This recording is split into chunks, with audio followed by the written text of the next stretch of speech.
Hello and welcome back to JambarTV. I'm Scott Shiddock. And I'm Christopher Gillette.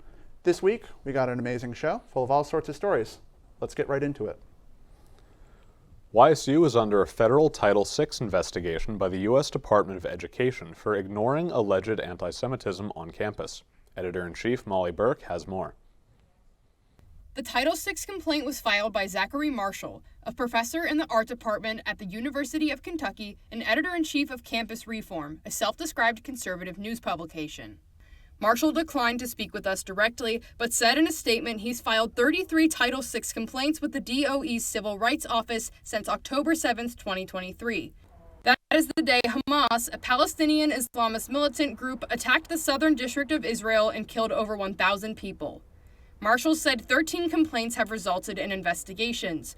While he wouldn't elaborate on his complaint against YSU, he stated he believes YSU students have felt comfortable to broadcast their anti-Semitism in public because there are no authorities on campus condemning anti-Jewish discrimination. He also stated universities can no longer get away with doing nothing about their students' and staff's anti-Semitic language and activities.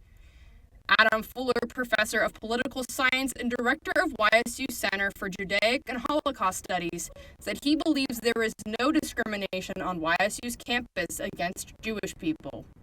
So I don't believe that we have a problem here. If there is a problem, I would have probably heard about it. I don't think that this administration is looking the other way when it comes to anti-Semitism, or I don't think they would look the other way. The Jambar has filed an open records request to view the complaint. While it is unknown what the complaint contained, Fuller said he believes the investigation is related to a video published by Campus Reform on October 19, 2023. The newly formed Students for Justice in Palestine were one or two of their students was in the video that they made, and there was one in particular that but upon being asked, do you condemn the actions of Hamas, they refused to. Omer Gench, professor of management and marketing and advisor for YSU's chapter of Students for Justice in Palestine, said the organization was founded in September 2023 and does not discriminate against Jewish people. The goal of this organization was to educate community, students, faculty, all stakeholders on campus about what is happening in Palestine. And we have nothing to do with the violence or anti-Semitism. University officials declined to comment on camera, but University Relations issued a statement saying YSU is committed to maintaining a working and learning environment free of discrimination and harassment of any student, employee, or visitor. The statement also said the university will fully comply with all requests from the Department of Education as it relates to their investigation. Continue to follow the Jambar for updates on this story. Reporting for Jambar TV, I'm Molly Burke. Ohio Governor Mike DeWine visited the university April 15th for a roundtable discussion at Beagley Hall. I attended the event so I could tell you what it was all about. The roundtable was hosted by DeWine, YSU President Johnson, and Stephen Dakin, the director of Ohio's Department of Education and Workforce. The discussion focused on DeWine's policy initiatives to promote literacy education in Ohio. Dakin said children across the country struggle with literacy. The biggest struggle is that many of them have not been exposed to the learning how to read through the science of reading. That's absolutely an issue that has affected thousands of kids across the country, not just in Ohio. The roundtable also talked about the use of phones at school. DeWine said phone use should be more regulated in school. We've even seen in schools that have banned phones during the lunch hour is the teachers tell us lunch hour is very, very different. Kids are actually talking to each other.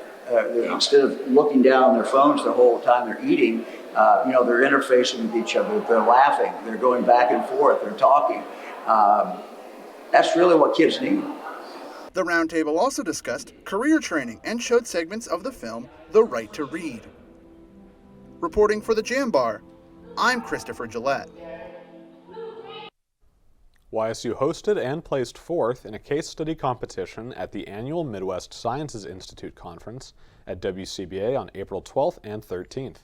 This was the first time YSU hosted the conference, with over 130 students, faculty, and staff representing 8 universities.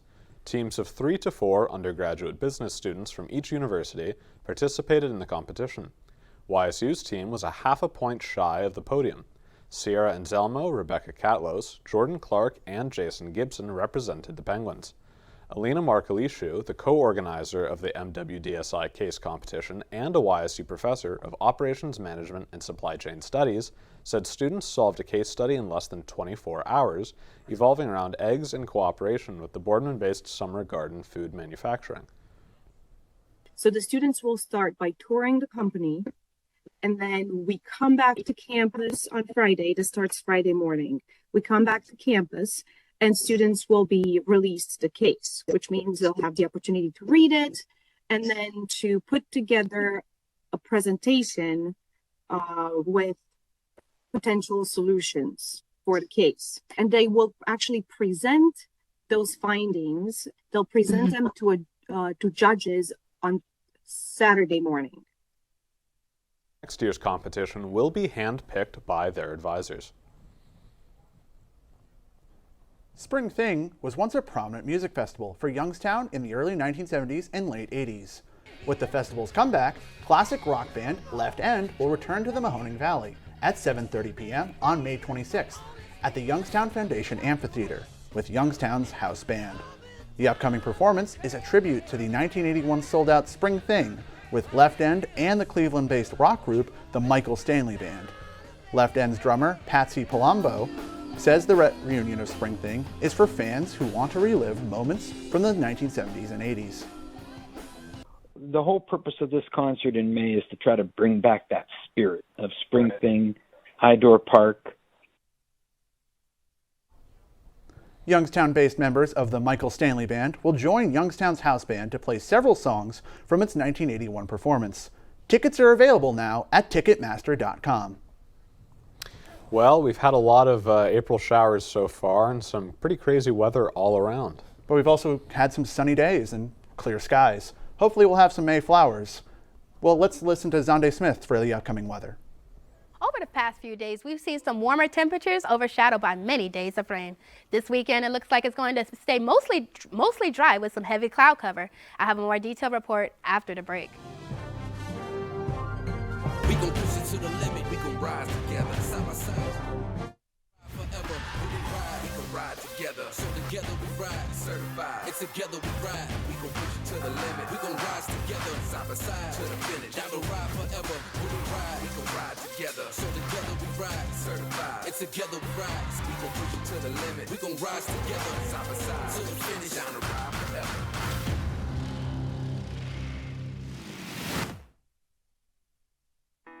We know you hear it all the time. Why Youngstown State University?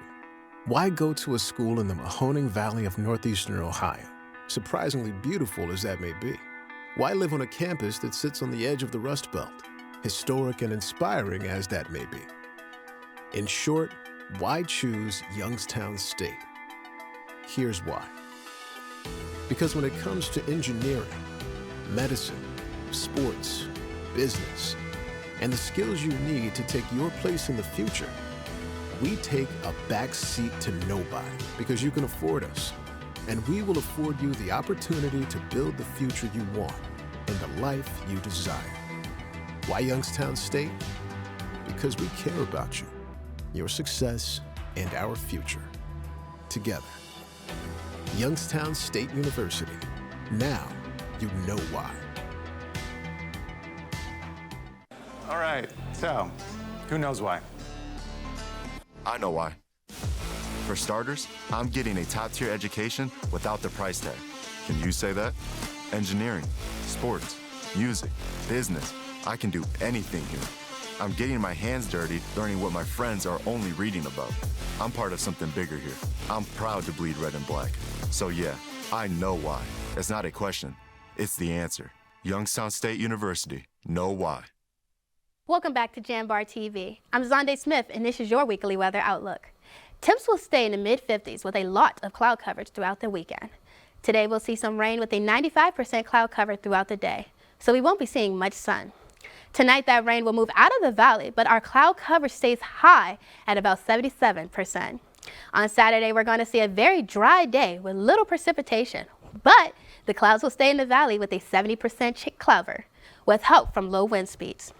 Tonight, we'll get a good look at our waxing gibbous moon with only a 19% cloud cover.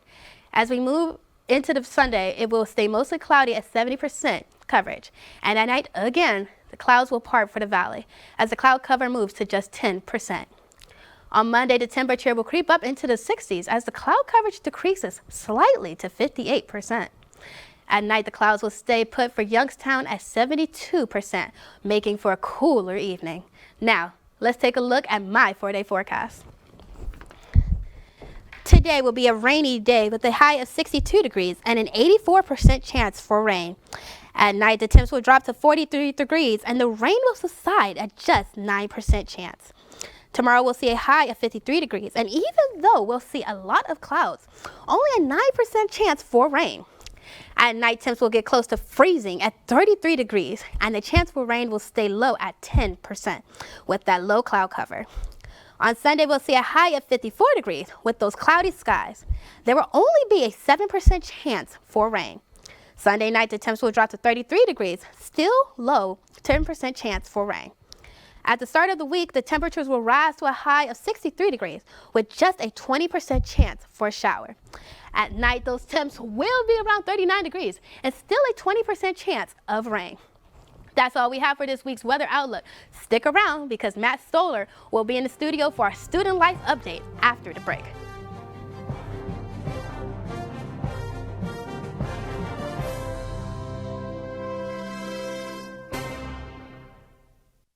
All right, so who knows why? I know why. For starters, I'm getting a top-tier education without the price tag. Can you say that? Engineering, sports, music, business. I can do anything here. I'm getting my hands dirty, learning what my friends are only reading about. I'm part of something bigger here. I'm proud to bleed red and black. So yeah, I know why. It's not a question, it's the answer. Youngstown State University. Know why. Why Youngstown State University? Because when it comes to the skills you need to take your place in the world, we take a backseat to nobody. Youngstown State University. Now you know why. Why Youngstown State University? Because I'm getting a top-tier education without the price tag. I can do anything here. I know why. It's not a question, it's the answer. Youngstown State University. Know why. We know you hear it all the time. Why Youngstown State University? Why go to a school in the Mahoning Valley of northeastern Ohio, surprisingly beautiful as that may be? Why live on a campus that sits on the edge of the Rust Belt, historic and inspiring as that may be? In short, why choose Youngstown State? Here's why.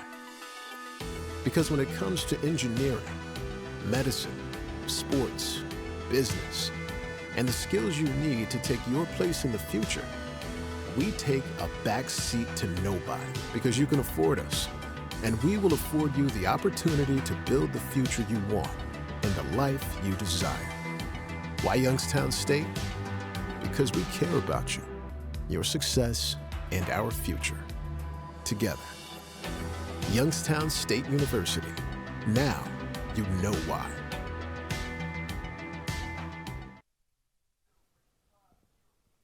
Welcome back to JambarTV. I'm Matt Sautler with your weekly student life update. Campus Rec hosted an event on April 9th to create handcrafted dog toys for New Lease on Life. Staff cut up rope and other materials for students to weave and twist into toys for puppies that are looking for homes. Rachel Jeffries, an academic intern at the Rec, encourages students to participate in events that partner with New Lease on Life. Everybody should come. It's really fun. It's great for students to just kind of take a step back, especially during finals week coming up. Take a step back and play with the puppies and get involved. The Rec will be hosting the final Puppy Palooza of the semester on April 27th. The event will take place in the front entrance lobby. McDonough Museum of Art is hosting the Spring Bachelors of Fine Arts exhibition. It showcases the work of graduating art students. This year's art features different mediums such as graphic design, paintings, digital media, and more. Director of the museum, Claudia Berlinski, says students will be setting up their own work. It's an opportunity for students to practice their professionalism. Fashion is for everybody at the Everybody Fashion Show. This year, around 130 models will walk the runway at 6 p.m. in Beagley Center on April 24th. The event is free and open to the public. Gianna Chetsko said she's been part of the show for 10 years because of its theme. Every year, just seeing how supportive everyone is in the audience and just wanting to see your own confidence on the runway, it just makes me want to come back every year. The show works to raise awareness of self-love and body positivity. Of those who attended Kilcawley Center's 50th anniversary celebration on April 10th, few can say they were at its grand opening in 1974. Reporter Sydney Fairbanks sat down with one of the guests who was amongst both crowds providing entertainment. Joe Sullivan, also known as Jocko the Clown, graduated from the Ringling Bros Barnum and Bailey College of Clowns in 1969. He also graduated from YSU in 1979 with a degree in advertising and public relations. Sullivan spent lots of time in his childhood in libraries, learning skills such as balloon sculpting, juggling, and magic tricks through books. Sullivan said he takes inspiration from entertainers he watched in his childhood, such as Howdy Doody and Captain Kangaroo. We would watch on TV the Ed Sullivan Show, which was the old Sunday night show. And if there was a juggler on Sunday night, Monday, I'd be at the library trying to find a book how to juggle. Whatever I saw on TV that was interesting to me at that time is what I wanted to become in my own little imagination. He performed those learned skills at various libraries across Youngstown and learned he can turn his interests into profit when he earned $30 at each show. Sullivan said he wanted to have unique skills and enjoyed seeing people's reactions to them. And if you learn to juggle and nobody else was juggling, you stand in the recess and you juggle 3 tennis balls or whatever. The kids say, oh, that's different. He's a different sort of person. And when people reward you for what you're doing, if you're doing something that they enjoy, they reward you, then you want to do more of it. In his career, Sullivan also volunteered his draft in the Army under Special Services Entertainment and worked at the Vindicator for 19 years in the Circulation Department. Reporting for the Jambar, I'm Sydney Fairbanks. That's all we have now for your student life update, but stick around for Tiziah Howard with your weekly sports update.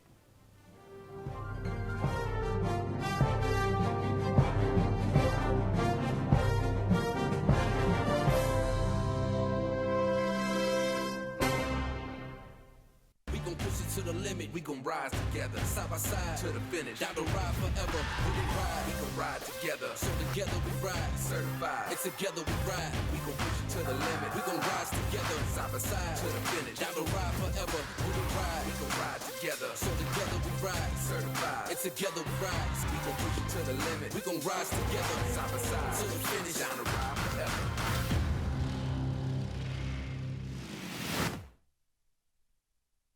All right, so who knows why?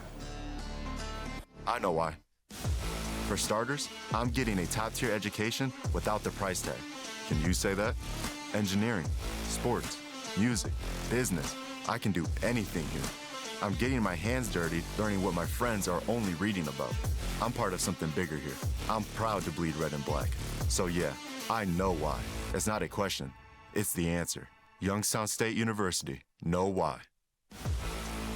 Why Youngstown State University? Because when it comes to the skills you need to take your place in the world, we take a backseat to nobody. Youngstown State University. Now you know why. Why Youngstown State University? Because I'm getting a top-tier education without the price tag. I can do anything here. I know why. It's not a question. It's the answer. Youngstown State University. Know why. All right, so who knows why? I know why. For starters, I'm getting a top-tier education without the price tag. Can you say that? Engineering, sports, music, business. I can do anything here. I'm getting my hands dirty, learning what my friends are only reading about. I'm part of something bigger here. I'm proud to bleed red and black. So yeah, I know why. It's not a question, it's the answer. Youngstown State University, know why. Welcome back. I'm Taziah Howard, and this is your weekly sports update. The YSU football team ended its spring training with the red versus white scrimmage. Jambar reporter Cameron Nemi has more. The Youngstown State University football team wrapped up their annual spring game here inside Stambaugh Stadium, where the white team got the 21-7 victory over the red team. The spring game took place on April 14th inside Stambaugh Stadium, which wrapped up 15 spring practices for the team, which started back in March. The scrimmage consisted of 2 15-minute quarters and another 30-minute half with a running clock. Sophomore quarterback Bo Brungard got the start for the white team, who was previously the backup last season. Sophomore Brady Shannon started at quarterback for the red team. He transferred from the University of Central Florida, where he played baseball. Returning senior tailback Tyshawn King scored the first touchdown of the game for the white team. King rushed for over 1,000 yards last season and scored 9 touchdowns for the Penguins. Sophomore tailback Stephen Byard scored the second touchdown of the game to extend the white team's lead. Sophomore quarterback Max Blank, a returner from last season, led the white team on another scoring drive as he connected with sophomore wide receiver Joey Farthing for a 30-yard touchdown, making it 21-0. Red team scored the final touchdown of the game when junior wide receiver Luke Hensley made a leaping catch in the end zone. Head coach Doug Phillips spoke about the quarterback battle in camp. Our quarterback room, I feel good about it. And for us, it's about having a guy ready to go through 12 games. No matter who that person is, can you take the field and win football games with? Brungard spoke after the scrimmage on what the team accomplished. Yeah, we had a lot of expectations coming in of what we wanted to get done, and I think we did. Yeah, we're still not there yet. We're going to keep striving to get where we need to be, but we got a lot done, and we're in a better place than when we started. The team will return to the field in late July for summer camp. Youngstown State will kick off the season on August 29th, taking on Villanova University at 6 p.m. The team will return back to work in late July and then have their home opener here inside Stambaugh Stadium on September 7th, taking on Valparaiso. Reporting for the Jambar, I'm Cameron Nemi. The YSU women's soccer team is in the midst of their spring season, having competed in 4 games so far this semester. The team played in games throughout February, March, and April, and will play its last spring game on April 20th. On February 23rd, Youngstown State traveled to Columbus for a matchup with the Ohio State Buckeyes. The Bucks emerged with a 4-0 victory over the Penguins. March 24th saw a matchup against Bucknell University in Lewisburg, Pennsylvania, where the Penguins fell yet again 2-1 on the road. After 2 games on the road, the Penguins returned to Farmers National Bank Field for matchups against Robert Morris and Duquesne Universities. The 2 schools played each other before the Gwins took the pitch for the first time. Game 1 saw the Gwins face off against Horizon League foe RMU, where they were victorious 1-0 after a second-half goal from junior Maddie Belliver. YSU then host Duquesne in the same day, where they came up short in a 1-0 loss to the Dukes. To round out the spring season, the Penguins will host Kent State University on April 20th. Opening kick is set for 1 p.m. at Farmers National Bank Field. The YSU bowling team finished its best ever season in a 3rd-place finish at the NCAA Bowling Championship. Head coach Doug Kuberski said the Penguins kept focus on gameplay rather than excitement to prepare for the tournament. Our workouts are geared towards the mental focus. We've had some, book sessions, just some classroom sessions together, one-on-one work together. Everything's just kind of geared towards keeping things focused on that process. Now, the Gwins started off the championship with a loss to Arkansas State University. However, YSU remained in the tournament after defeating Sam Houston State University. The Gwins fell in a rematch against Arkansas State University, earning its 3rd place overall. That's all we have for Sports Update this week. Zonde is going to be back with the weather recap. Throughout the weekend, we will see mostly cloudy skies and temps in the 50s. The chance for precipitation will stay low all weekend with scattered sun. On Monday, temps will rise with the high being 63 degrees, and we will see the cloud cover start to break up a bit to start the week. That's all we have. Thank you for turning in to Jambar TV this week. Stay safe, Penguins.